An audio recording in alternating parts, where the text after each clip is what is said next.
KCAA Radio, Loma Linda, where no listener is ever left behind. I want you to do me a favor. Yeah, sure. I want you to hit me as hard as you can.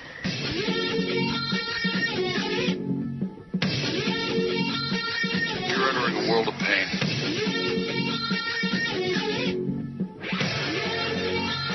Whole world gone crazy!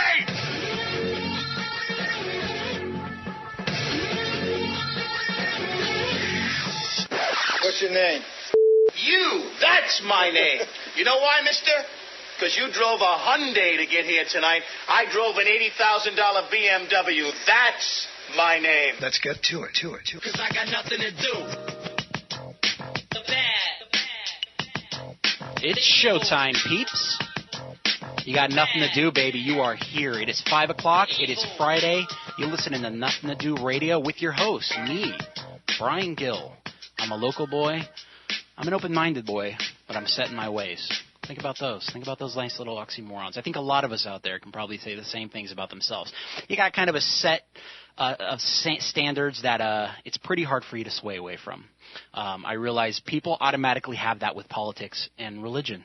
Regardless of how good your argument can be, you can place out a perfect diagram of your argument that proves every fact of your case, that they have to be swayed by your beautiful arguments, and regardless, they will not sway theirs.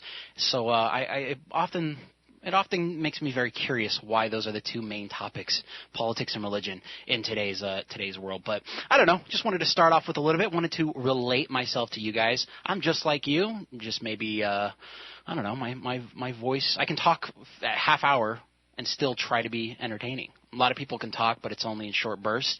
At least that's what I think. I don't know. Joe, how you doing in there today? I'm good. How you doing? Very good. Joe's my lovely engineer, and he's going to be flattered. Lovely. He's going to be making this production sound wonderful, and he's here also to screen those calls. Hopefully, they're going to be coming in. We're going to be talking about a topic that has been discussed in the past. Now I'm called hack a lot, but this time I actually have a good reason to go in the hack territory. College athletes. Should we pay a college athlete? Now, a lot of them usually do get paid in their own way, but it's on the sly. They're getting suit jackets, and they're getting cars, and not having to go to class as much. So I guess that's sort of a monetary thing. You kind of get slid under the radar, and I think that probably goes on from high school all the way through college, and sometimes even going into the NFL. There's a lot of perks that go along with it. But should we, on the up and ups, pay college athletes? We all know how much these schools make. Schools like SC and even Notre Dame, their football program is their crown jewel. The coaches can make millions of dollars. The program, the endowment that gets brought in each year by alumni who wants to see a winning team in the bowl games at the end of the year, they get paid theirs. So should we be paying the people who are bringing in the huge stadium crowds, who keep the loyalty going, the loyalty of alumni? My pops went to Cal State Fullerton 40 years ago. He graduated, and he still gives money to the basketball team. And they haven't. I think they made the top 64 bracket 5 years ago, and that was the only thing they've done since Cedric Ceballos days from the 80s. And he still gives money here and there. So alumni are usually very loyal, and they want to see their teams winning and winning and winning. And an incentive for those teams to keep winning could be paying the athletes. So what are some of the downfalls of that? What are some of the pros and cons? I'm actually going to be having ex-USC star and NFL player R.J. Soward. He played for the Jacksonville Jaguars back in 2000, ran into some trouble with addiction problems, so he only lasted that year. But he's going to be my guest coming in around 5:15, 5:20. So looking forward to him. He's also they're making a new documentary that he's involved with one of his former USC teammates about that exact subject, boosters who are giving money to athletes and the athletes who take it. So I'm really curious how that whole progress works, or the whole process. How if it's similar to Blue Chips, the movie with Shaq and Nick Nolte. Powerhouse team. It was Eddie Murphy and Nolte, and then it was Shaq. Great movie. If it was kind of like that with the boosters in that movie, where it was ex-alumni who were the ones feeding in the funds. So the number is 888-909-1050. You guys, I want to know, should we start paying college athletes? So did you like that little movie clip? I always try to throw in a different movie clip each week. Did you know where that was from there, Joe? I don't even remember what I heard. Do you know? That's a good engineer. Oh, it was the thing about the car. It was the thing about the car. It was actually Alec Baldwin and Glengarry Glen Ross. You've seen that movie? No. They played a lot. If you were ever in sales, that's kind of the I think they do Boiler Room a little bit more because that's more recent. But if you're in a sales job, they typically show you clips from that movie to kind of teach you how to sell and how to close people and how to not take no for an answer. That movie it's a great movie. It's got a great cast: Alan Alda, Al Pacino, Kevin Spacey, and Sir Alec Baldwin. A lot of curse words. It can be a very negative movie. You know how movies can be pretty negative is watch them high or watch them stoned, and you'll learn quickly that your emotions can't. Why they always talked about, why Timothy Leary always talked about how important environment was when you were tuning in and dropping out. Was that exact reason. You're constantly being barraged by the F word and great insults, though. I love that insult that Alec Baldwin says there. He said that to Ed Harris, actually. He said, that's why you drove here in a Hyundai and I drove here in an $80,000 BMW. That's my name. It's a way to shut up a guy right away. You can't really argue back when you actually did arrive there in a POS car, and the guy you're talking to automatically has higher score than you in the life department. He's winning already, so it's kind of hard to argue tit for tat. But you watch a movie stoned, it'll automatically let you know how aggressive or angry a movie is, and you can kind of cower from it. I actually had a friend, fun story, a friend back in the day when your old buddy Brian here used to rave. He used to go to a few raves here and there. And actually around here, San Bernardino, D Street was a big one. We had the Mastrodome and we had the Orange Show, huge spot for raves. After leaving one, my buddy was still tripping on a thing called SSD, LSD. I have to look it up. Something about acid. He was on, and we were playing Eminem's music. As you know, my theme song, "Nothing to Do," is an old Eminem song.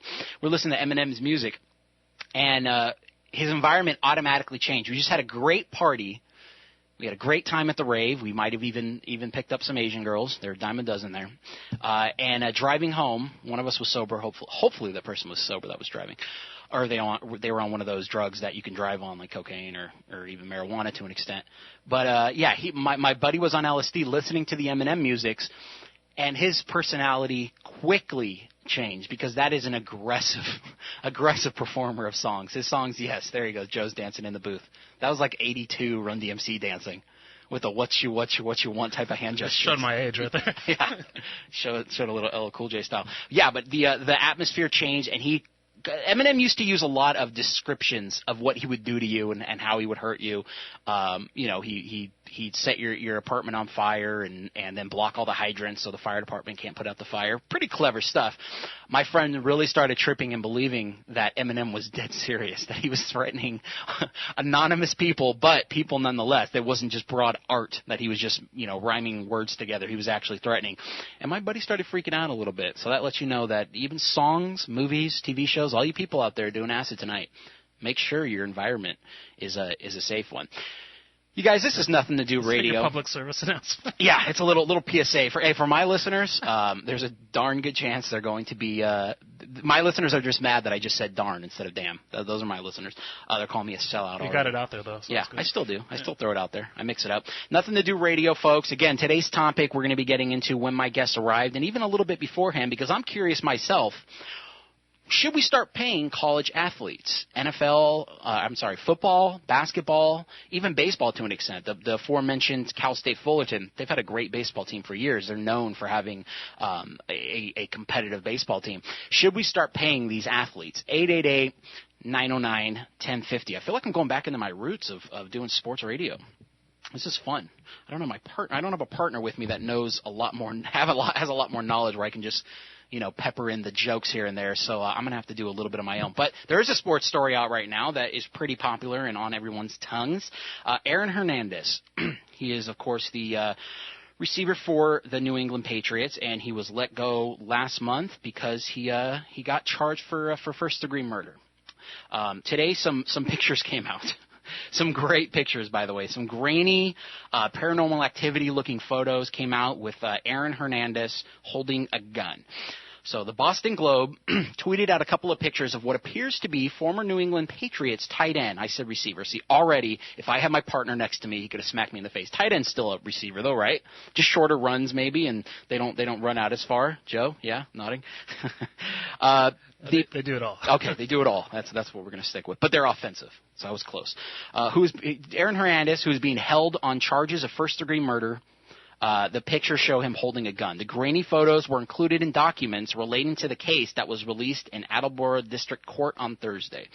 The Globe doesn't specifically say if the pictures were from June 17th, the night Odin Lloyd was shot and killed. However, CBSBoston.com, which reported the pictures, are from Hernandez's home, and screenshots from its surveillance video said one of the pictures was taken 10 to 15 minutes after Lloyd was killed. The interesting thing about this, and that's kind of creepy. It kind of reminds me of the what was the chick from a few months ago who just got popped. What was her name? That just got charged with she got charged with murder, and she just got sentenced for killing her boyfriend. Stabbed him to death in the shower, and she had like nude photos. They just had sex. The pictures that they showed of her nude body was right after they just had sex, but right before she murdered him in the shower. I think her name was Ariel. See, this is where I always get confused. Ariel Castro is the Cleveland kidnapper. I know, I'm bringing you guys all around the world. Her name was, you know who I'm talking about. Damn it out there. Arias. Jodi Arias. There you go. I always get those two confused, those two wonderful people. Jodi Arias, who was just thankfully put in jail for the rest of her life for murdering her boyfriend. Her pictures, the pictures that came out of her, open legs and vagina and all. I mean, pretty risque. Post-coitus vagina too, not the kind you really want to see. But still, right after sex, right before the murder. She was taking pictures of him in the shower, her boyfriend in the shower, and then she was taking pictures of what looked like right after the murder, her dragging him, which she's a little thing, and the dude was a pretty big guy. She was like dragging him, but somehow the camera started going off. Sounds like she's good for the insanity defense. Yeah, she got put in jail for life. Or she actually said she wanted to have the death penalty before she got sentenced, and then when she got sentenced and they said death penalty, now she's saying no, actually I want to live. So pretty brutal, but you don't see. And she's kind of cute if you want to look her up. Jodi Arias out there, she's a good-looking broad. But yeah, I didn't want to say it. But yeah. Start Google imaging now. It kind of reminds me here of the Aaron Hernandez, where he is, and you can see the photos. They're everywhere right now, but I looked them at Yahoo.com. He's holding a gun. It's minutes after they're saying the victim was killed. I think about a mile away from Aaron Hernandez's house. And the eerie part is he did what I think a lot of pedophiles do when they start to rush into your house and you try to burn your computer and try to get rid of all the evidence. The day of or the next day, he burned or broke and destroyed all of his surveillance equipment in his house. He had a cleaning crew, and that's in quotes, so that can be his close friends that don't mind hiding a body. Completely clean out his house, any secret compartments or extra ammo or. So right there, I mean, they found these images. They found these ghostly images. It's usually like you see spy movies, and right before they get caught, all of a sudden they press a certain number of keys on the computer, and it blows up. And it destroys all the evidence. So if these are the only two pictures they got, it doesn't look good. The only two pictures that are saved from all your surveillance cameras, which I'm guessing are going 24 hours a day, and you tried to destroy them, the only two pictures they're able to pull out are the ones with you holding a gun, looking really shady, and maybe even it looks like he's wearing a hoodie. So that alone, he's guilty. This is Nothing to Do Radio, folks. This is going to be a fun, sports-filled day. We're already starting with murderous tight ends from New England, but we're going to be talking about some SoCal athletes. I thought you were talking about the chick. No, she could have been. She looked like a gymnast. Tight end, never mind. No, God, no, she's not. Look at her photos, dude. Wide receiver. Looks like a basset hound's ears. A receiver, nonetheless. Yes. Yeah, definitely. I'm thinking Arby's. When we come back, it's going to be with R.J. Soward. Again, he played for SC, and he got drafted, first-round draft pick, actually, in 2000 to the Jacksonville Jaguars. Only stayed in the season for a year, but he's got a new doc out. Ooh, I sounded hip. New documentary out about boosters who give money to college athletes. And I want to know, should we start paying college athletes? You guys definitely call in after the break, 888-909-1050. I want your calls, 888-909-1050. This is Nothing to Do Radio, people.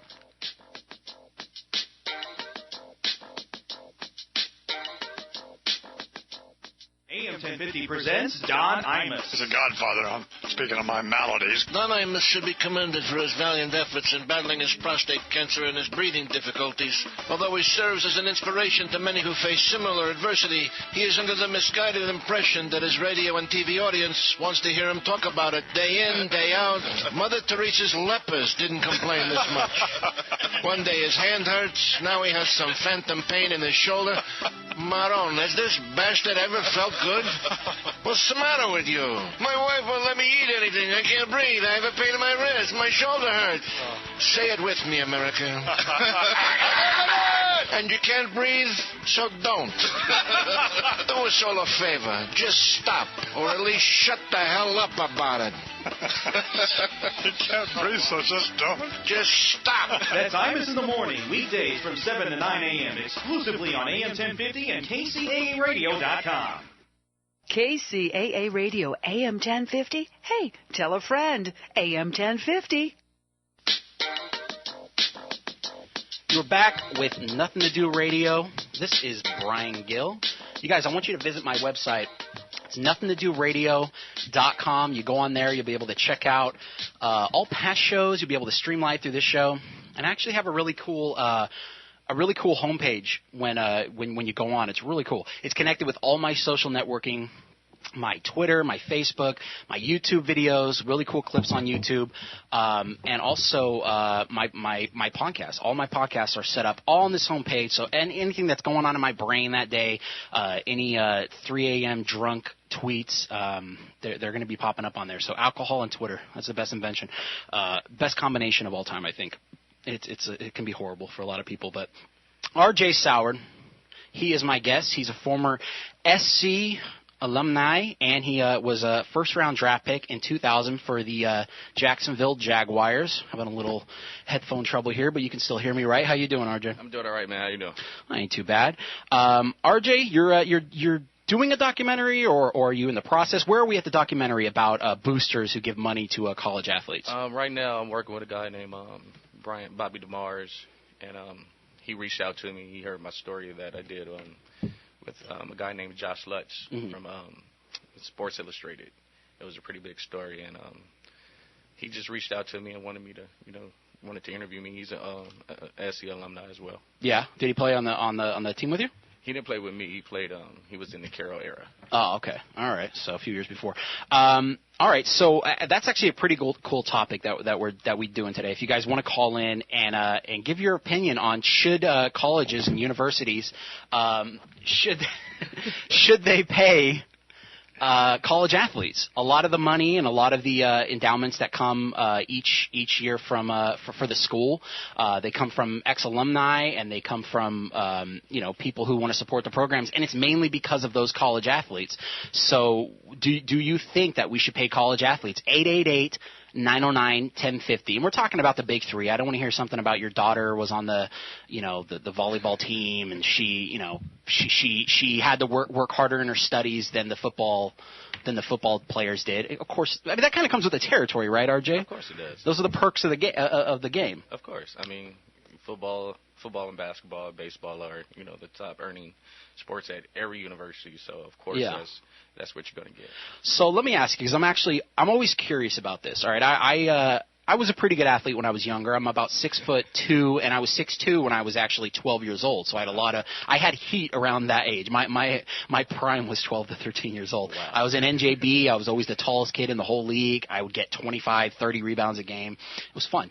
But then, of course, I stopped growing, and outwards. I started growing after that, but not in a good way. But I do always wonder, when did people really start recognizing that you were exceptional beyond any of the other players on the team? It started when I was younger. Yeah. I wasn't bigger than everyone else, but I was faster than everyone else. You're quick. You ran a 4.240. Is that correct? 4.2 140. Yes. Good Lord, that's got to be what's the quickest right now? Who's some of the quickest in the league right now? I have no idea. I left the NFL alone after they booted me out. You left it alone. I left You were it alone. kicked out? They said you can't come back anymore? They banned me.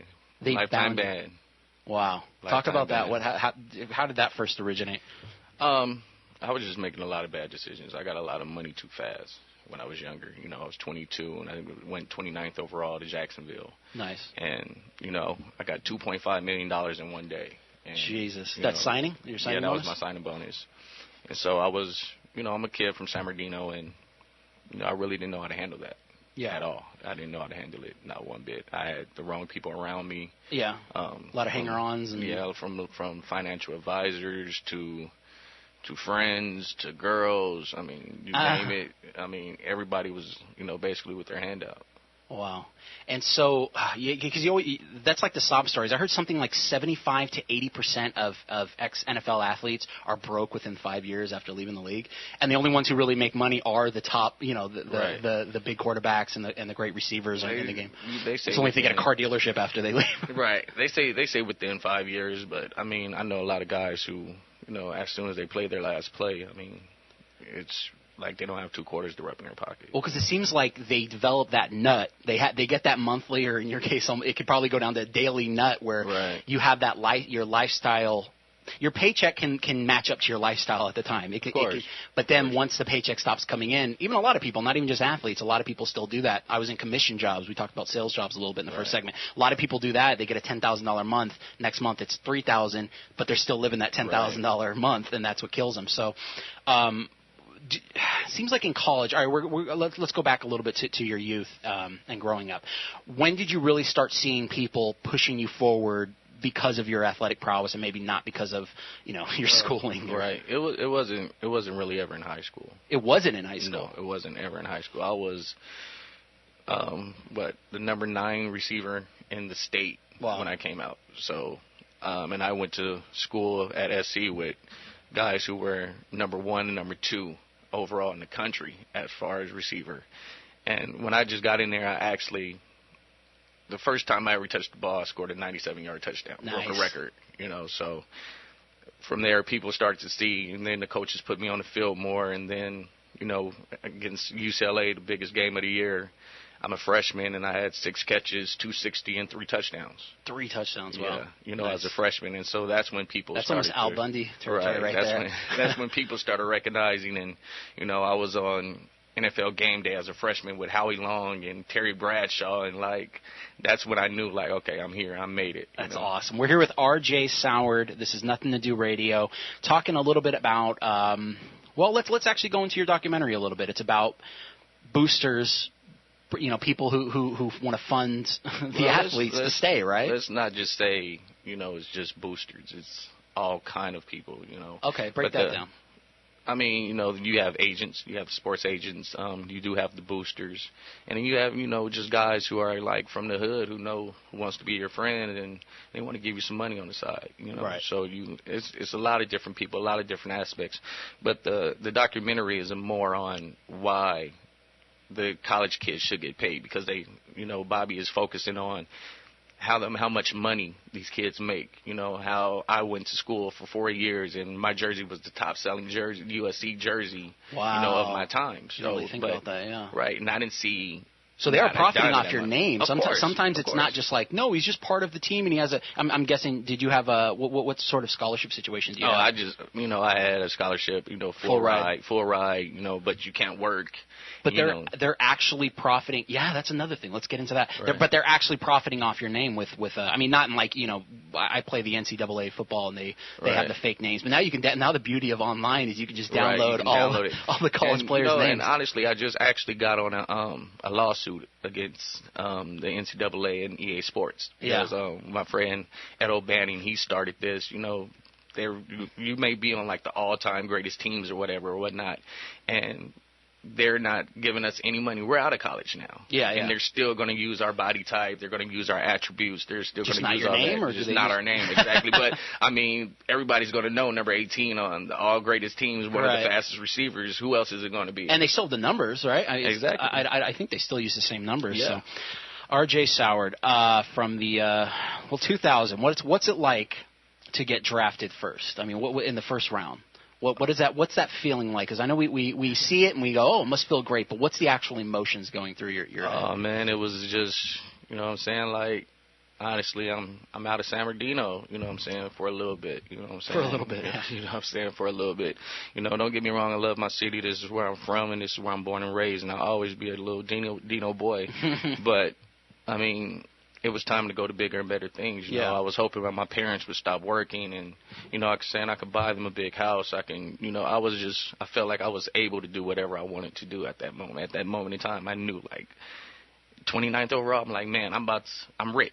Like, life has changed. Life is it's like winning. it's over, it's winning a lottery ticket and going, okay, my life's different now. Right. So you said $2.5 million was your sign. What was your first contract?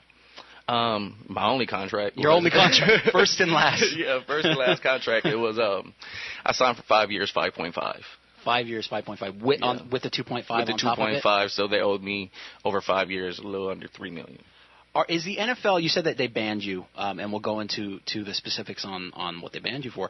Do the NFL, if you're not performing, let's say you were a top performer, let's say you were doing wonderful that year, they probably won't mess with you as much, I'm guessing. Just basic economics, they're not going to mess with you as much.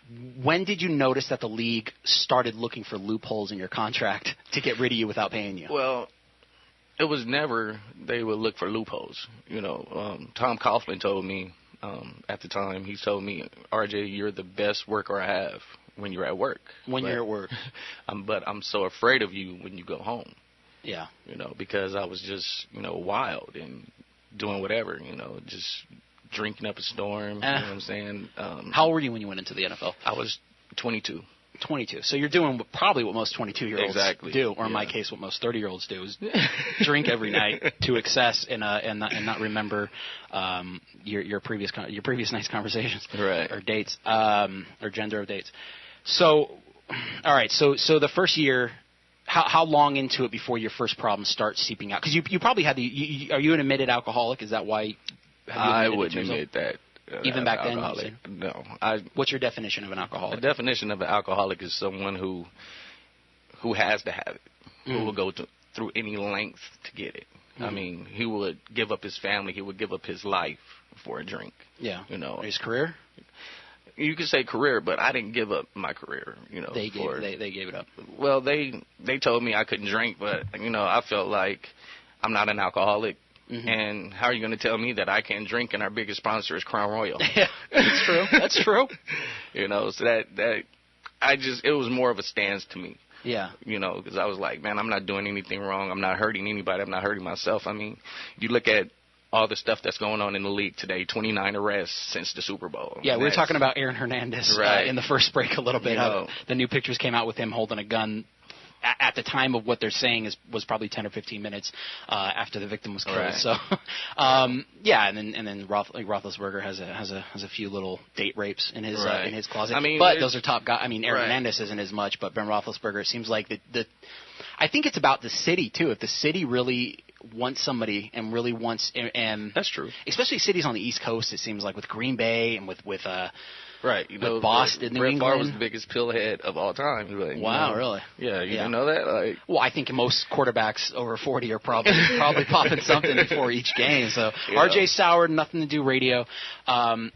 All right, let's go back a little bit into what the documentary's about. Okay. So I do want to get into your NFL career a little bit, just through it, because that's a huge problem. It seems like at USC, and I know you're probably going to say they do have programs like financial aid and things like that. It seems like you can't get financial aid. You can't. Well, no, meaning advisors, not aid. I apologize. Oh, financial advisors.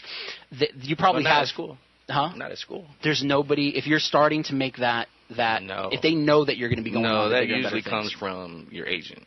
Right. You know, and I just chose not to go with who my agent. I was going to say the agent doesn't seem like the best source to but offer it probably would have been because my agent was Lee Steinberg, who was one of the biggest sports agents at the time. You know, he had Cordell Stewart, Ricky Williams, John Elway, you know, Warren Moon. I mean, I met all these guys, and instead of me like sticking with that close knit group, I kind of went and did my own thing and got a financial advisor from out here in San Bernardino who never had somebody on my, as big as me, right? So. But it also seems like too, agents or even financial advisors at the time, they're not going to be preparing you for what to do with your money when you're stopped playing. And maybe you're not even in that mindset. You're not in the mindset at 22 going, okay, let's talk about when I'm 35 and I'm retiring. What am I going to do with my money there? I don't think anyone is, and that's why, it goes back to that stat that 75 to 80% of the players, it sucks. They think, when you're playing football and you're 22 years old, you really think that you're going to play forever. Yeah. This is your life. Well, I think you're going to live forever. I mean, you think what's happening right now is going to last, is going to continue happening. So everybody has that dream of playing 13, 14 years, but the average lifespan for, the career for an NFL ball player is like a year and a half to 2 years. Yeah, that's right. That's terrible. And even the ones that really make it out, it's not as bad as boxers who can't get through a coherent sentence, but it's still the lasting effects of not only do these people now they go and then they're broke. And I'm not even going to say feel sorry for a lot of them, because you have to kind of people have to take personal responsibilities. You got to put money around. But for them, their bodies now are destroyed, and medical bills start adding up, and the checks aren't coming in. So, and the bad thing about it is the NFL, they don't want to. And there's a lot of worker comp cases out there right now, and the NFL doesn't even want to pay them. Yeah, which I think is just ludicrous and very just rude and just bad business on their part. Yeah. All right. So with boosters, boosters, let's identify boosters kind of as, I don't know, what, ex-alumni who are that would be boosters would be alumni. Yeah. Okay, so there's kind of a understanding of why they're giving into it. I talked about my pops who went to Cal State Fullerton 40 years ago and still gives money to the basketball team, even though they haven't done anything beyond getting the top 64 at the end of the season. In the last 10 years, that's all they've really done, ever since the Sabalas era, when I don't even think they did much better. But he went to Fullerton? Yeah, he went to Fullerton right 2 years before his first rap album. I think like 88 to 92 or something like that. So late 80s. But yeah, he gives him money here and there, and he ain't rich, but he does what he wants to help out the program. And so it just sort of seems like a loyalty thing of what boosters are doing. Of course. But past the loyalty, past that, what's in it for the boosters to give you guys money, or even the people that you're talking about, just people from around the way saying, "Hey, wear this suit or wear this T-shirt." Well, what's in it for these people? As far as boosters, first off, I want to say I don't condone taking money in college. I don't condone anything illegal, and I want to let it be known that I know that I was completely wrong in doing it. You took money? I did take money, but I never took it from a booster. I wouldn't do anything that would jeopardize USC. Mm-hmm. If I did anything, I would get in trouble myself. But you understand. But I understand. the old Chris Rock bit. Right. I don't condone it, but I understand. But honestly, what's in it for the boosters is, I mean, you got a player like, per se, I don't want to put nobody on blast, but say you have a great athlete there. Yeah. And say he's considering going to the league early. Okay. And that would be a big hole in your offense or your defense to fill. I mean, a little money under the table, I mean, it can help him, stay in school, or even better yet, a top recruit, who you need to get him to come to your school. You know what I'm saying? So, I mean, that's really where it's... So it is Blue Chips. Blue Chips was a documentary. That was the first documentary. Right. Yeah, that was all about boosters. How do boosters approach you guys? Because it's almost like approaching a prostitute. You got to make sure she's not a cop. You got to kind of play it smooth. How do boosters hit you guys up? Honestly, I was never approached by a booster. Never. I never put myself in that environment. Wow. What environment? What environment are you talking about? I really didn't hang around the alumni. Yeah. I was more of a... SC is in the heart of South Central. I was the guy who would go to class and then go into South Central. Right. I was that type of guy. I felt more comfortable with that crowd. Yeah, as a lot of us do. And, of course, the boosters who are in the alumni, they're not guys like my dad who now makes, he's a middle-class guy. Right. The boosters are wealthy. Right. I mean, right. Of course. The SC is there. It's not about money with them anymore at that point. No, it's not. It's about kind of creating a name and a lineage and being so maintaining, proud of something. Maintaining that USC prestige. Yeah. That's the most important thing. That's really interesting. Well, we're going to take a quick break. I'm here again with R.J. Soward. This is Nothing to Do Radio. I want to know, though, I want to hear the people out there. Do you think we should start paying college athletes? It's kind of it's what we're talking about, but again, we're not talking so much about the why. We're just kind of understanding it happens. And but I want to know from you guys: do you think we should? There's a lot of pros and cons. I'm actually on the con side. I don't think we should. Wow. I think it would just topple the system. I think that turn that music off. Screw it. We're not going to break. What am I talking about? I ain't going to break. I don't have to go to break. Thanks though. Thanks for being on it, Joe. Thanks for being on it. I just realized as I started going into another ramp up, I'm like, I don't feel like saying we'll be right back. I don't feel like saying it. I'm out of here, man. I'm out. It's good. I still like the beat though. We can almost play that as a bet. But then I'll start rhyming my words like a freaking like a Dr. Seuss. I produce a little bit. Do you? Yeah. I used to rap a little bit. There it is. Yeah. The reason I'd say I'm against it, the same big boy, play it, don't throw me off. The reason I'd say I'm against it is not. I understand what you're saying. I understand the pros of it. It's just one of those things of we get it. They're not able to work. Their life is football first. I'm guessing. I mean that's what's paying the bills and paying. Did you get a degree by the way from SC? No, man. I'm like, but 40 credits short. Is that a regret? Is that one of your big regrets? No, because I went back to school. Or blowing the millions, which is your probably the education. Money comes and money goes. But I'm like 40 credits away, and I went back to school, and I'm trying to get my MBA now. Yeah. I'm almost done. I'll be done in 2014. So the reason I'd be against it is personally, I understand. You want these kids to you want to sweeten the pot a little bit and keep them in, like you're saying. Right. Don't let them go to another school, even though if you're at SC, it's you're probably staying. You're not going to go to Berkeley. You're probably sticking around in SC. The reason I say it can't work is because it can't work. These schools would then be the top schools, the SCs, the Notre Dames. They'd be the only ones with any sort of talent in football in the football teams, and it wouldn't make sense for. I think when we say pay the athletes, I say maybe increase their stipend. You get. Okay, tell me a stipend. A stipend is like, we got $1,200 for 6 months. All right, UCLA's will offer you $2,000.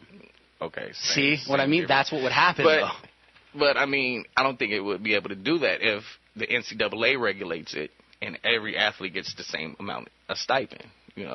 I mean, I'm not saying let's go give them what they're worth. Let the guys, if you were going to do something like that, allow the guys to get, to take out a loan. Their future earnings. Okay. I mean, that could be something you could do. I'd be almost. I mean, the NCAA being involved in regulating it, that would be, of course, that would have to be. It would be hardcore regulations too. Right. That's another thing. It wouldn't happen if they announce it tomorrow that they're going to start doing it. It wouldn't take effect probably for 10 or 15 years. Right. Just like most laws in the country. The same thing with NCAA. I don't think the schools could be involved in it. Honestly, I think they couldn't. I think it couldn't come from endowments. It couldn't come from alumni. It would have to come from outside sources. So kind of how would that work? You know what I mean? I mean, the only way it honestly could work, it would have to be government funded. Government funding? Yeah, I mean, I don't like the government being involved. They messed up. They opened up on the East Coast. The government took over off-track betting. They bankrupted it in years. Government couldn't make gambling work. Gambling's the most lucrative thing in the world, for thousands of years, other than prostitution. It always works. You always turn a freaking profit. Government messed that up. So I don't know if I'm too happy with the government being involved. But what if it was kind of in a minor league system, maybe based off the NFL, or maybe just endorsements, like you're saying. You have the top jersey in SC, and that's Adidas, or that's Nike, and maybe some of the merchandise earnings has to go into the athletes. Maybe there's many different ways that you can to put it together. But either way it goes, the guys that are putting their bodies on the line every day for an education. I mean, of course, getting a degree is wonderful and everything, but I mean, there's guys out here who have been paralyzed at schools, and what they get, a piece of paper. You know what I'm saying? That's actually was going to be one of my next questions. So you didn't get your degree. I asked you that. Once you leave the NFL, and then you went to the CFL, then you went to the. Are you still in the IFL right now? No, man, I'm retired, man. You're retired. I don't even run no more, man. Yeah. Once you leave that world, how do you transition into the real world? What do you do? And now without a degree, it's like you can't even fall back on that. Right. It's super difficult, man. Because on my resume, all you see is like Jacksonville Jaguar. Toronto Argonaut. You know what I'm saying? Right. You see all that football stuff, and I mean, I've had a few jobs here and there, but I mean, honestly, I have no work history for anyone to say like, oh, we'll take a chance on this guy. And if they Google search you, it's probably not. Probably right. It probably hurts a little bit. So I know I get certain things I say on this program brought up to me, and that's just for trying to get advertisers. It's like, I actually did listen to your program last week. What did you say about the Zimmerman trial again? Oh, Jesus. Right. So yeah, I understand that, but that's always. What's the percentage? What would you say the percentages of people who don't get their degree and just go into the NFL and leave early? Oh man. I would say at least, and I'm being generous, I would say at least 45%. 45% go. Yeah. Because it seems like if you're getting those offers, who's going to? When Leinart turned it down after his junior year and said, "I'm gonna finish out my career," it just. But, I mean, he was in a great situation. Oh, he was like national champions, like.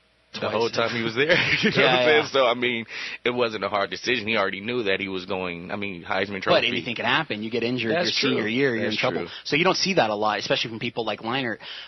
But that actually can go into a whole new set of questions. Leinart, who I think he's in Arizona. Where is he now? I believe he's with the Raiders. He's with the Raiders now. Right. All right. He was Heisman Trophy winner, fantastic, and we get a lot of those cases. Tebow we can almost make the argument for him. Tebow's great. He's still, I don't know. Tebow's great. Tebow's great. Guy wins. You don't say that about a fellow Trojan though, with Leinart, huh? Leinart, he hasn't proven himself. That's my point. How does that transition? Why does that transition not work for some of these great college athletes who then go into the NFL and flounder the way Leinart seems like he has? I mean, when you're playing university ball, it's kind of in a way it's like playing a high school ball. You know, you have some guys who are going to be really, really talented, and other guys who are just, like they were just hype. Yeah. From where they were in high school, but when you get to the NFL, I mean, that's pro status. Everybody is fast. Everybody was the best in their school when they were young. Right. Everybody so it's the best of the best, and not only that, these pro guys are like they're so smart. That's what's called being a pro is not being the fastest, not being the biggest, not being the hardest hitter, but knowing what to do in every situation of the game. That's a real pro. Right. And longevity, too. Right. I mean, really, yeah. You know what I'm saying? That's being a pro. So, yeah, it always trips me out when you just have these people who I used to say it was pressure, but yeah, I guess it can be just as simple as the skill level is now maxed. It's you're not the crazy. 7-footer on the basketball court when you're 12 with a bunch of other 6-footer or 5-footers and just dunking on them and not having to worry about it. Now you're playing with all those other 7-footers. So yeah, it could be something as simple as that. How did you fare when you first stepped on the field when you were in 2000? Did you know almost immediately now I'm not going to be able to run over these guys. This is going to be a total different game. I was more nervous to mess up. Yeah. Than it was to, play against them. I mean, my skill set was where I didn't believe anyone could cover me. Yeah, because your speed. Right, and once I got the veterans telling me that. Guys who have been in the league for like 14 years, Jimmy Smith, Keenan McCardell, Mark Brunell, Tony Baselli, they're telling me this. They're like, man, you're really good. Yeah. And so then it's a confidence builder. But I was just so nervous not to make a mistake that I didn't play very well. Yeah. You're playing scared. Right. And so, halfway through the season, I had to dropsies a little bit. So I dropped the ball against Dallas, and Coach Coughlin told me, man, you're not playing again until somebody gets hurt or something. Wow. So I just took it upon myself to get on the jugs machine. I started catching, 500 balls a day. And Jesus. I never dropped another ball at Jacksonville, while I was there. I wish if I had, stayed longer, I probably would have been like one of the all-time leading receivers. Who did you emulate growing up? Who's your dude? Honestly, man, it's going to sound so crazy, man. J.J. Stokes. Yeah? Yeah, man, UCLA. J.J. Stokes, man, he was my favorite receiver of all time. Like, when I was coming out of high school, I wanted to be J.J. Stokes. I wanted to go to UCLA until they, on a recruiting trip, man, they ran out of food. You didn't tell SC that your hero was UCLA. No. UCLA ran out of food, so, and me and my dad didn't get to eat. So we were, like, hungry, and so I was like, man, they're too pompous for me. They can't even give me something to eat. So. Yeah. And she showed me a great time, though. Yeah, I bet, dude. And that campus is awesome. So. Right. R.J. Soward. So tell me about the documentary. When's it coming out? We're shooting right now. I don't know when Bobby's release date is. I just know that he's coming this weekend. We're going to do my shoot. this weekend over at my uncle's church on D Street, Faith Temple Ministries, and then we're going. Like I said, I do a little producing. So then we're going to go to the studio, listen to some music, and finish up the interview. So I think you got a title for it yet? I don't know what Bobby's going to call it. Yeah, Red Chips. Right, Red Chips. Horrible. No, I'm not sure yet though. Yeah.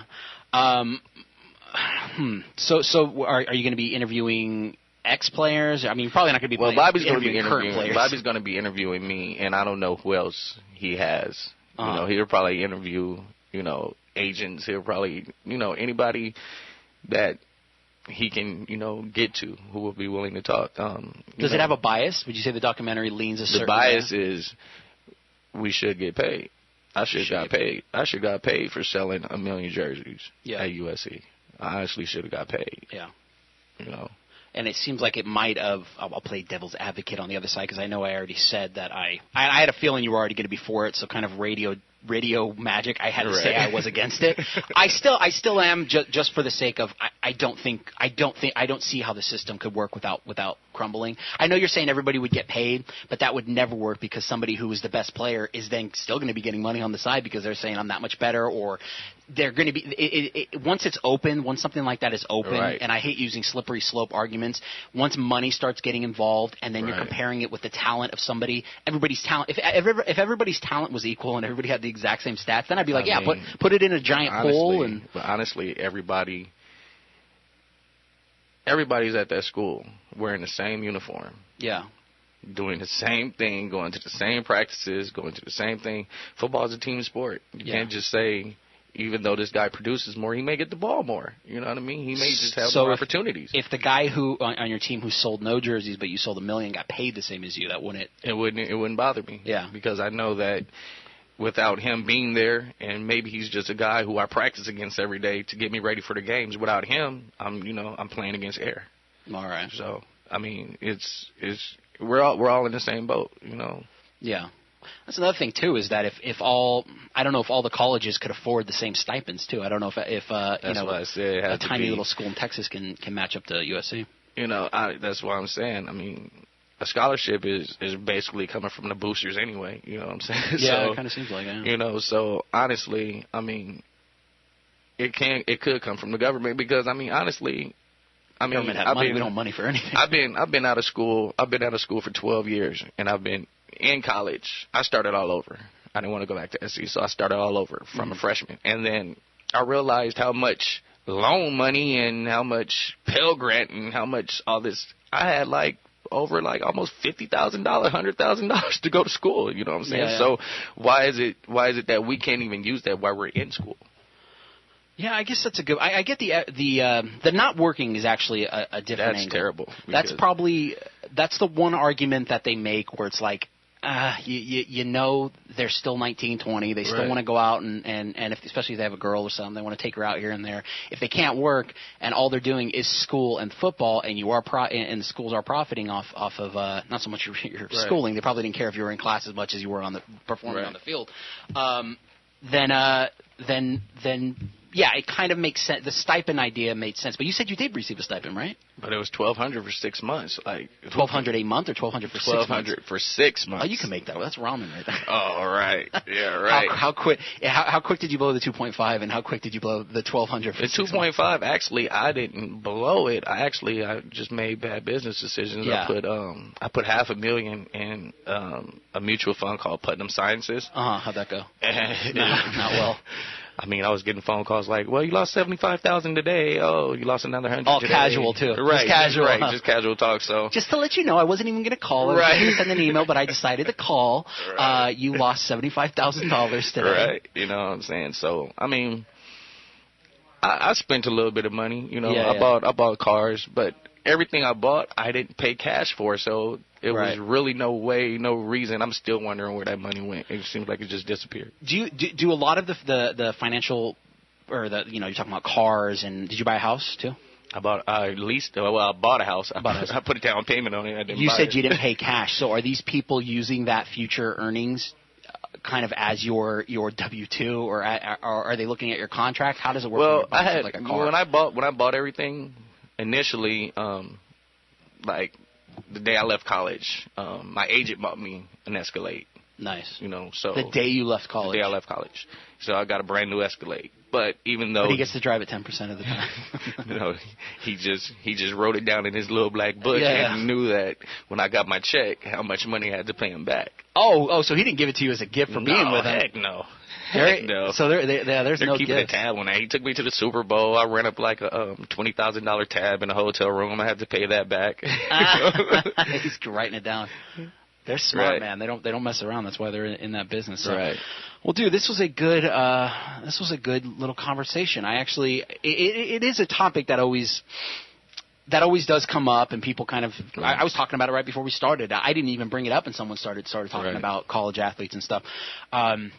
And coming from a former, I'm guessing you were absolutely a standout at SC, so because you went to the NFL. Right. So it's cool talking with someone who was involved in it, who probably a lot of people did have their hands out, the hangers on and the posse and but investments though, God, a lot of people lost investments. Right. My grandmother lost stuff in investments. So, all right, this was Nothing to Do Radio. My guest today was R.J. Soward. Do you have anything you want to plug real quick? Twitter, anything? No, man, I don't do that. You don't do none of that? Man, You're off the grid? That gets you in trouble. Good man.